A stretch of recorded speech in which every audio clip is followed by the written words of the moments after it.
वो देखती है एक तरफ नरेंद्र मोदी जी है, एक तरफ राहुल गांधी जी है। ये क्लियर कट मैसेज होगा तमाम पॉलिटिकल पार्टियों ने मिलकर के राहुल गांधी को नेता स्वीकार किया है, तो आप देखेंगे कि वोटिंग पैटर्न बदल जाएगा देश के अंदर। वो अलग बात है, शिवसेना जो है वो कभी कांग्रेस अलग नहीं हुई थी, वो अलग ही पार्टी रही है। सीपीएम सीपीआई अलग ही रही है, उनको ऊपर में दावा कुछ नहीं कर सकते, ना उनको आग्रह कर सकते हैं। पर बाकी पार्टी जो कांग्रेस से अलग होके बनी है उनको सोचना चाहिए। सपा पार्टी है, सपा भी अलग से पार्टी पहले बनी हुई थी, उनको हम कुछ शिकायत नहीं करते हैं। तो मेरा मानना है कि कंट्री के अंदर डेमोक्रेसी बहुत खतरे में है, बहुत खतरे में है, बहुत खतरे में है। मैं बार बार युवा पीढ़ी को क्यों कहता हूँ कि आप विचारधारा के आधार पर आप लोग पॉलिटिक्स में आइए, चाहे छात्र हो या युवा हो।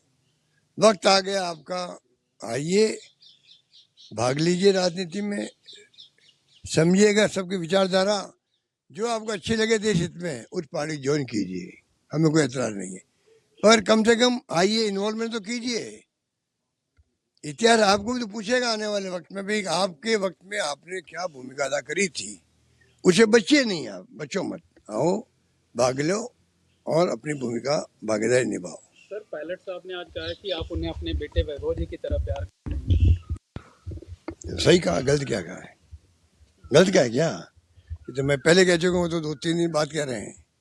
मैं तो पहले ही कहा, हम बचपन में इनके घरों में आते जाते आपस के अंदर, और दोनों बच्चे की तरह थे। तो ये उन्होंने ठीक कहा, कोई बुरी बात नहीं कही है। और मैंने जो कुछ कहा है वो मैंने दिल से कहा है। मैंने तो किसी के बारे में आरोप नहीं लगाया उस दिन। मैंने उस दिन जो कुछ कहा है, आप देखेंगे अगर वर्बेटम पढ़ करके, तो मेरे आरोप किसी पे नहीं थे। जो जो घटनाएं होती गई, एक बार मैं देश के सामने रखना चाहता था, क्योंकि देश में एक मैसेज बन गया कि भाई अशोक गहलोत मुख्यमंत्री रहने के लिए कांग्रेस अध्यक्ष पद स्वीकार नहीं किया। ये बहुत बड़ा एक प्रकार से आरोप समझ लीजिए, या समझ लीजिए कि एक परसेप्शन बन गया था। और मैं जहाँ कहीं गया हूँ हिंदुस्तान के अंदर, मेरे कितने मिलने वाले भी थे, मेरे दोस्त लोग भी थे, पॉलिटिकल कार्यकर्ता भी थे, सबके दिल में ये बात थी कि मुख्यमंत्री बन के रहना चाहता था, इसलिए वो रिवोल्ट हो गया। सच्चाई दूसरी थी। तो मैंने उस दिन जो है अपनी बातें जो मेरे दिल में थी मैं जुबान पे लाया। अपील मैंने सब नेताओं से करी, उसमें सचिन पायलट जी भी थे, सीपी जोशी जी भी थे, भवन जितन जी थे, और पीसी प्रेसिडेंट हो, चाहे वो आपके डोली साहब हो, डॉक्टर चंद्रबान जी हो, या कल्ला साहब हो, जो भी नेता रहे, पीसी प्रेसिडेंट रहे हैं, नेता प्रतिपक्ष रहे हैं, उन सबसे मैंने अपील की कि वक्त आ गया, हम अगर हम युवाओं को अपील करेंगे आप सब आगे आकर के देश की डेमोक्रेसी को बचाओ, तो हम तो जो पदों पर बैठे हुए हैं, सीनियर लोग हैं, उनके ऊपर बड़ी जिम्मेदारी है बचाने की, कांग्रेस पार्टी को मजबूत करने की भी, और संघर्ष करने की इन फासिस्टी ताकतों से जिनका कोई यकीन नहीं है डेमोक्रेसी के अंदर, डेमोक्रेसी को ये हत्यारे हैं, उनकी लड़ाई में हम सब मिलकर करें। ये भी मैंने उस दिन कहा था, ये भी मैंने उस दिन कहा था। मेरा वर्बेटिम जो पढ़ ले, मान लो कोई नेता पढ़ ले, कोई कार्यकर्ता पढ़ ले, समझ जाएगा कि मैंने दिल की बात कही थी, और मैंने फैक्चुअल पोजीशन हर चीज़ की सामने रखी थी। उसमें अगर फैक्चुअली अगर गलत है तो आप मुझसे बात भी कर सकते हैं, पूछ सकते हैं भाई आपने ये बात क्यों कही है, मैं उनको जवाब दे दूंगा। तो बाकी मैंने सिर्फ फैक्चुअल पोजीशन जो मेरे दिमाग में है वो मैंने सिर्फ रखी है, मीडिया के माध्यम से पूरे देश के सामने रखी है कि कोई ऐसा नहीं, कोई पद, मैंने उस दिन भी कहा था, वो इतना महत्वपूर्ण पद था, वो कौन छोड़ता उसको, बताइए, जिंदगी के अंदर। जहाँ मैंने कहा महात्मा गांधी भी, पंडित नेहरू भी, मोतीलाल नेहरू भी, सरदार पटेल से लगा के फिर तो लंबी लिस्ट, इंदिरा गांधी भी, राजीव गांधी भी थे, नरसिम्हा जी बने, बाद में आपके सोनिया जी बने, केसी जी बने, राहुल गांधी बने, तो लंबी लिस्ट है कांग्रेस की। तो जो लोग इतने महान लोग बन चुके थे, और मुझे अगर मान लो पार्टी के अंदर माहौल बन गया मेरे बारे में कि भाई ये नाम जो आया उभर के, ये नाम बिल्कुल कहना चाहिए स्वीकार्य में, एक प्रकार से देश की, मैं दावे के साथ कह सकता हूँ, उस वक्त में पूरे मुल्क के अंदर रैंक एंड फाइल जो कहलाती है कार्यकर्ता, उस रैंक एंड फाइल में ये स्वीकार हो गया था कि नाम जो बढ़ चल के आया है या आया है चल करके AICC में जो चर्चा हुई है नाम, और मैं खड़ा हो रहा हूँ उसके अध्यक्ष के लिए, तो उनको उन्होंने वेलकम किया। ये रिपोर्ट पूरे देश की थी। उस माहौल में कौन मना कर सकता, बताइए आप, कौन मना कर सकता? तो मैं तो मेरी जो बात थी इसलिए कही, मैंने उस दिन कोई किसी के बारे में, मेरा ये उद्देश्य था नहीं, बल्कि मैं सोचता था आज की मेरी बाइट के बाद में, आज की मेरी मीडिया होने के बाद में इशू भी खत्म होगा, सब लोग करीब आएंगे, अपनी अपनी गलतियाँ चाहे मैंने करी चाहे किसी ने करी स्वीकार करेंगे। मैंने फिर कहा आपको, मैंने जैसलमेर में कह दिया था, भूल और माफ करो। क्यों कहा मैंने? Forget and forgive. इसका मतलब था कि जो भी हम लोग जितने भी नेता, ये नहीं था जो बाहर गए उनके लिए मैं कह रहा हूँ, सबके लिए क्या, सब लोग हैं वो भूलो और माफ करो, छोड़ दो आज के बाद में पुरानी बातें, और उसके बाद में सब मिलके चलो पार्टी इंटरेस्ट के अंदर। ये मैंने कहा मैंने क्या गलती करी, अगर वो मर्म समझ जाते हो सब नेता लोग, तो आज इससे दूसरी बनती। इसलिए मैं बार बार इस बात को मैं नहीं उठाना चाहता, ना कोई कमेंट करना चाहता हूँ। अब इसके बारे में कमेंट करना मैं उचित समझता हूँ कि कोई मायने नहीं रखता है, और मैंने दिल से बात करी, और मुझे उम्मीद थी कि तमाम नेता, तमाम वर्ग, तमाम कार्यकर्ता, किसी जाति का, बिरादरी के हो, वर्ग के हो, सब समझ जाएंगे मैं क्या कहना चाहता हूँ।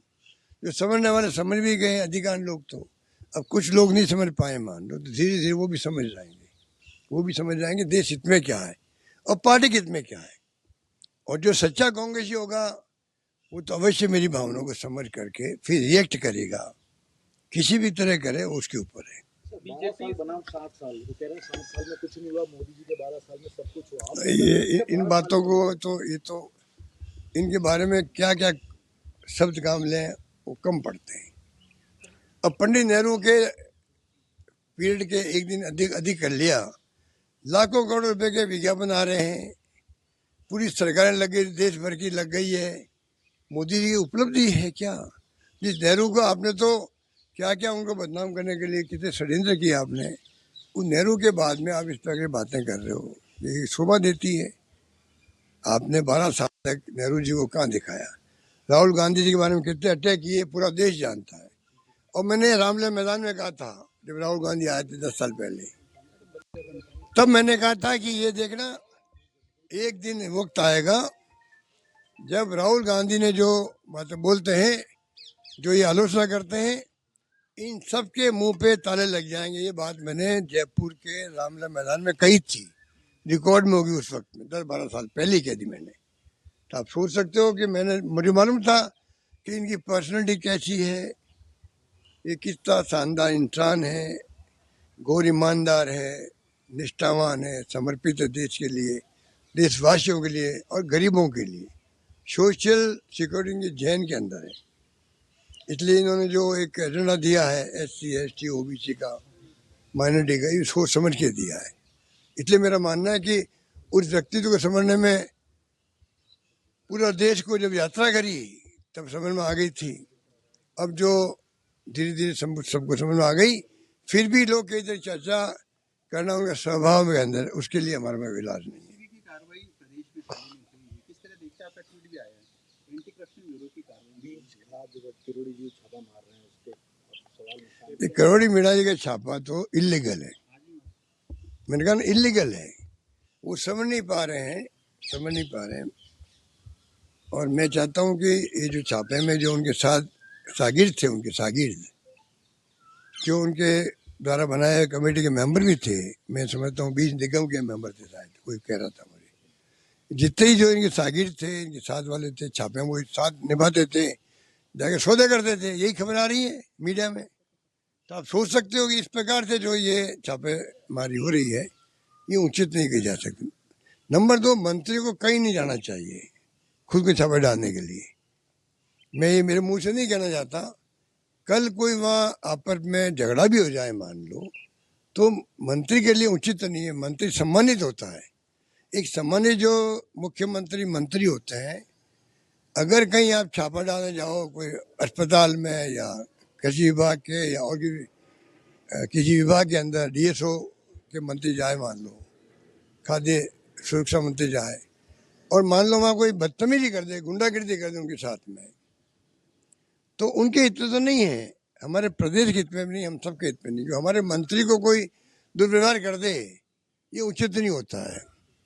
ये जा रहे हैं तो ये तो आप जानते हो कि वो कुछ भी कर सकते हैं, वो डांस भी करते हैं, अपनी बात भी करते हैं, गांव वालों को वो पटाते भी हैं, मनाते भी हैं, वो अलग व्यक्तित्व है। परंतु मैं कहना चाहूँ उनको भी ये छापे डालना उचित नहीं है।